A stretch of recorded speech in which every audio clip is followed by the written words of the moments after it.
The jade chopsticks made a sharp crack against my daughter Alice's knuckles, sending her spoonful of soup splashing back into the bowl. The Lunar New Year reunion dinner at Golden Dynasty's private room fell silent, steam rising from untouched bowls of shark fin soup. Margaret's insisted traditional first course. Disgraceful. Margaret's voice cut through the silence, her perfectly painted red lips twisted in contempt. Eating before the elders? Did you learn nothing from those etiquette classes I paid for? Alice, her hands still hovering over her bowl, didn't flinch. Instead, she looked directly at our grandmother, Popo, who sat at the head of the table, her ancient eyes sharp as ever. Popo was hungry, Alice said quietly. She gestured for me to begin. Margaret's face flushed beneath her expensive makeup. Lies. Popo knows proper tradition. She would never. Actually, Popo's voice carried surprising strength for her 90 years. I did gesture to Alice. These old bones get tired waiting for unnecessary ceremony. But Mother, my brother Robert, Margaret's husband, protested weakly. The traditions were made to serve people, not imprison them. Popo finished, picking up her own chopsticks, simple wooden ones, not the jade pears Margaret had insisted everyone use. Margaret's nostrils flared. After marrying into our family 15 years ago, she had appointed herself the guardian of proper Chinese culture, despite having learned everything from books and YouTube videos. This is exactly why the younger generation has no respect, Margaret declared, her designer capeo rustling as she stood. First they forget the traditions, then they forget who they are. And who are we, sister-in-law? I asked quietly, watching the red mark forming on my daughter's hand. We are the Golden Dynasty. Margaret swept her arm toward the restaurant windows, where San Francisco's Chinatown glittered below. 5 generations of tradition, 30 restaurants across 3 countries, a legacy of serving others, Alice completed. That's what Popo always says. Margaret's jade chopsticks clattered against her plate. You dare interrupt. Let her speak, Popo commanded, and even Margaret fell silent. Continued, child.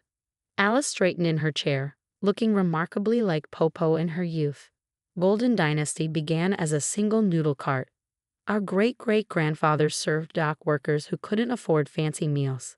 He made sure everyone ate, even if they couldn't pay. Ancient history, Margaret dismissed. We're an upscale brand now. Our customers expect to be treated like family, Popo interrupted. Something you never understood, Margaret. The private room grew tense. Around the massive Lazy Susan, family members shifted uncomfortably.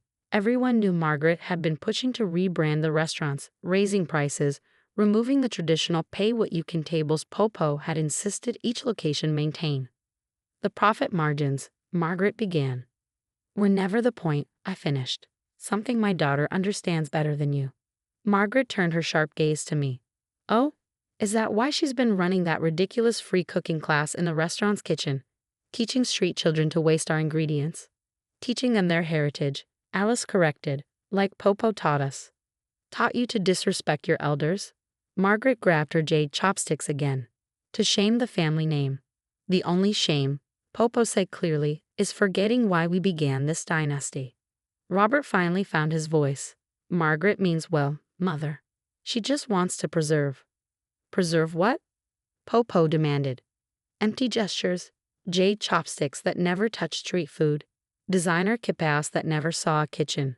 Margaret's face turned as red as her lipstick. I have done everything to uphold this family's dignity. I married into this family, learned its customs. Learned its customs. Alice's quiet voice carried weight.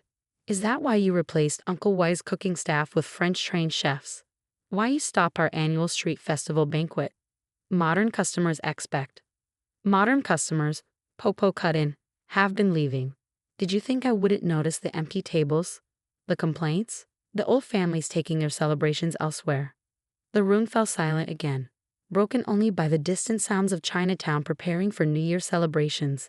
Celebrations that, for the first time in 50 years, wouldn't center around Golden Dynasty's traditional feast. I have the quarterly reports, Margaret protested. Profits are up 20%. And our soul is down 100, Popo replied. She reached into her simple black handbag and withdrew an envelope bearing the family seal. Which is why I called this dinner tonight. Margaret's eyes fix on the envelope. The annual profit distribution. The future of Golden Dynasty. Popo handed the envelope not to Robert, the presumed heir, but to Alice. Read it, child. Alice's hands trembled slightly as she opened the envelope, but her voice was steady. I, Wang Mai Lin, being of sound mind and body, do hereby declare my final wishes regarding the Golden Dynasty restaurant group. Margaret's smug smile grew as Alice read, until the next lines. The inheritance of Golden Dynasty shall be determined not by birth order or marriage, but by demonstration of our true family values. The heir must prove their understanding of our mission, to serve our community, preserve our genuine traditions, and ensure that no one in our care goes hungry. What? Margaret's voice rose an octave. But Robert is the eldest son. The business passes to him, and through him, I have demonstrated exactly why you should never control this family's legacy. Popo finished. Your jade chopsticks may be expensive, Margaret, but they have never carried a single bite of food to a hungry mouth. This is ridiculous, Margaret sputtered. Robert, say something. But Robert was staring at his mother with dawning understanding. The free cooking classes, the community outreach, you've been testing us. Testing our hearts, Popo nodded. And only one person has shown they understand what Golden Dynasty truly means. All eyes turned to Alice, who sat with quiet dignity despite the red marks on her hand. You can't be serious, Margaret gasped. She's 16. She's ready, Popo declared. More ready than you've been in 15 years. The lawyers, Margaret began, have already certified everything, I added, pulling out my own envelope, along with documentation of every tradition you invented to justify your changes. Margaret's perfect world cracked like cheap porcelain. Robert. But my brother was looking at his daughter with pride. She's right, Margaret. Alice is exactly what Golden Dynasty needs. As Margaret collapsed back into her chair, Popo picked up her simple wooden chopsticks and reached for the soup that had started everything. Now then, she smiled, shall we eat as a family? A real family? And as the steam rose from 30 bowls of shark fin soup that would be the last of their kind, Alice had already planned to replace them with traditional noodles. The true meaning of tradition began to serve its purpose once again. The next morning, Golden Dynasty's flagship restaurant buzzed with activity despite being closed for New Year's. Lawyers and accountants filled the main dining room, their modern suits a stark contrast to the traditional red lanterns Margaret had imported from authentic suppliers in Beverly Hills. The transfer documents are ready, Mr. Zhang, our family lawyer for 3 generations, announced. Though Mrs. Margaret seems to be running late. She's upstairs, Alice said, returning from the kitchen where she'd been serving breakfast to the staff. Another tradition Margaret had tried to end. Barricaded in the office with the corporate seals. Right on cue, Margaret's voice echoed down the grand staircase. This is preposterous. I demand a psychiatric evaluation of Mother Wang. Already done, Popo said calmly, sipping her tea. Last week, along with a notarized video testimony explaining my decision. I watched my daughter move efficiently through the room, making sure everyone had tea exactly as Popo had done decades ago. The staff's eyes followed her with obvious approval. They hadn't forgotten how Margaret had tried to replace them with more prestigious workers. The financial records are concerning, Mr. Zhang continued, spreading documents across the table. Several unauthorized transfers to private accounts in the Cayman Islands. Robert's face paled. Margaret said those were for restaurant expansions. The only thing expanding, Popo noted dryly, was her personal wallet. The sound of heels clicking on the stairs announced Margaret's descent. She clutched a red leather briefcase, the one she claimed contained ancient family recipes, but that actually held nothing but her fabricated versions of Chinese cuisine. This is a hostile takeover, she declared, her perfectly coiffed hair slightly askew. I'll take this to the courts. Please do, Alice said, setting down a fresh pot of oolong tea. We can discuss the authentic recipes you've been selling to competitors. Margaret's face went white beneath her makeup. That's a lie. The trademark office was quite interested in those applications, Mr. John noted, especially since they were filed under your maiden name. Robert, Margaret appealed to her husband. Are you going to let them destroy everything we've built? Everything you've destroyed, you mean? Robert's voice was tired. The staff benefits you cut. The community programs you ended. The secret accounts. Margaret's composure cracked further. Those changes were necessary for profit. Profit? Popo stood, her small frame somehow filling the room. Golden Dynasty was never about profit. It was about family, not just our family, but every family that walked through those doors. Sentimental nonsense, Margaret scoffed. This is business. No, Alice stepped forward, holding a worn notebook. This is legacy. Popo's original recipes, the ones you tried to replace with fusion cuisine. The stories of every family we've served. The traditions you tried to erase with your invented ones. Margaret lunged for the notebook, but Alice smoothly stepped aside. Years of working in busy kitchens had given her reflexes Margaret's yoga classes couldn't match. Those recipes are outdated. Margaret's voice rose hysterically. Modern diners want innovation, exclusivity. They want home. Alice corrected. They want the taste of their grandmother's kitchen, not your Instagram-worthy presentations. The numbers don't lie, Mr. Zhang interrupted, pointing to the financial reports. Customer satisfaction dropped 60% under your changes. Traditional customers stopped coming. Even the food critics noticed. But the profit margins were artificially inflated. Robert finished, finally looking at his wife with clear eyes. Through staff cuts, quality reductions, and apparently embezzlement. Margaret's designer bag slipped from nerveless fingers. You can't prove. Actually, Popo smiled. We can prove everything. The real question is, will you leave quietly, or shall we invite the tax auditors to join us? The fight suddenly drained from Margaret's stance. The prenup has a morality clause, Mr. John confirmed, which means you leave with what you brought in, nothing. All these years, Margaret whispered, learning the customs, following the rules, but never understanding the heart. Alice said gently, offering a cup of tea to the woman who had struck her just yesterday. That's what Popo was testing all along.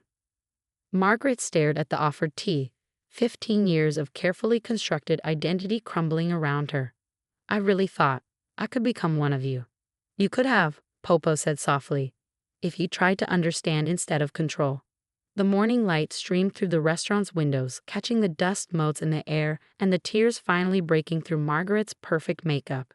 The papers, Mr. Zhang prompted, sliding the documents forward. Or shall I call the authorities about those offshore accounts?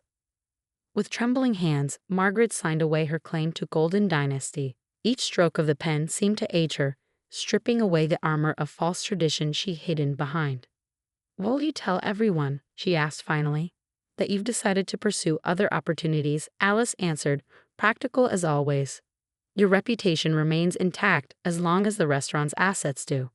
It was more mercy than Margaret deserved, but it was the Golden Dynasty way, serving others, even those who hadn't earned it. As Margaret gathered her belongings, her jade chopsticks left scratches on the antique table Popo's father had built. Alice turned to the staff waiting anxiously in the kitchen doorway. Tomorrow, she announced, we restore the true Golden Dynasty menu. All of it, including the free community meals. The cheer that went up seemed to push Margaret out the door faster. As she left, the weight of false tradition went with her, leaving the restaurant lighter, readier for revival. You'll need this, Popo said, pressing a key into Alice's hand. To the real recipe vault, the one Margaret never found. And as the morning sun filled Golden Dynasty with new light, the smell of authentic cuisine began to drift from the kitchen again, carrying with it the true essence of tradition. Not the rules that bound, but the love that freed. 6 months later, Golden Dynasty's kitchen hummed with the kind of organized chaos only truly great restaurants achieve. Steam rose from enormous woks, while the rhythmic chopping of cleavers created a percussion symphony Margaret would have deemed too local. Table 6 needs more red bean soup, Alice called out, her chef's coat bearing the traditional golden dragon Margaret had once tried to replace with a minimalist logo. And Popo's special guests are arriving for their cooking lesson. Through the kitchen windows, I watched a group of elderly residents from the nearby community center shuffle in, their faces lighting up at the familiar aromas. This was the program Margaret had labeled wasteful, teaching traditional recipes to seniors who could then pass them on to their families. The food critics' reviews are in, Robert announced, entering through the kitchen's back door. Another tradition Margaret had forbidden. 5 stars across the board. They're calling it a return to authenticity. Did they mention the prices? Popo asked slyly. They said, and I quote, Golden Dynasty proves that luxury lies in the food, not the bill. Robert grinned. Our sliding scale payment system is being hailed as revolutionary. Revolutionary, Alice snorted, expertly flipping a wok of noodles. We've only been doing it for 5 generations. The kitchen staff laughed, the same staff Margaret had threatened to replace. Now they moved with renewed purpose, each dish carrying generations of history. Margaret's cookbook deal fell through, Robert added quietly. Apparently, publishers want authentic Chinese cuisine, not modern Asian fusion with traditional twists.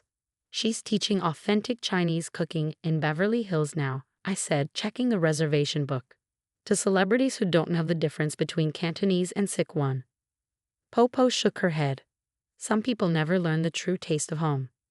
The evening service began and Golden Dynasty came alive with the kind of energy Margaret had tried to suppress. Children ran between tables, elderly couples shared century-old stories over steaming bowls, and working families gathered for meals they could actually afford. The community fund is flourishing, Alice reported, taking a brief break. We've sponsored 15 new small businesses in Chinatown this month alone. And the cooking school? Popo asked. Full enrollment, Alice beamed. We're teaching everything from street food to imperial cuisine. Real imperial cuisine, not Margaret's version. The kitchen doors swung open as Mr. Zhang entered, carrying more papers. The last of Margaret's authentic suppliers have been notified. We're returning to local vendors, including Mrs. Liu's vegetable stand. Popo asked. Especially Mrs. Liu, Alice confirmed. Her bok choy was always better than the hydroponics Margaret insisted on. Through the kitchen windows, we could see Golden Dynasty's dining room filled with genuine life, not the sterile elegance Margaret had enforced. The jade chopsticks had been donated to a museum, replaced with simple wooden ones that actually carry food to hungry mouths. The other restaurants are reporting increased business, Robert added. Turns out people miss our old menu more than Margaret's fusion experiments. Food is memory, Popo said wisely, watching Alice teach a young apprentice the proper way to fold dumplings. And memory cannot be improved with fancy presentation. The evening wound down, but instead of rushing out like Margaret's prestigious clientele, customers lingered, sharing tea and stories. In the kitchen, the staff sat down to their family meal, another tradition restored. Margaret sent one last email. Robert mentioned, checking his phone. She's opening her own restaurant. Modern Oriental cuisine, she's calling it. How many generations will that last? Alice asked, serving the staff their bowls of traditional post-shift congee. About as long as jade chopsticks in a working kitchen, Popo smiled. As the night deepened, Golden Dynasty settled into its true rhythm, not the forced tempo of Margaret's fine dining experience, but the natural pulse of a place where food and family intertwined. We're home, Alice said softly, looking around at the kitchen that had taught her more than any of Margaret's etiquette classes ever could. And somewhere in Beverly Hills, Margaret was probably teaching her clients the proper way to hold chopsticks, never understanding that tradition isn't something you learn from a book. It's something you live, breathe, and most importantly, share.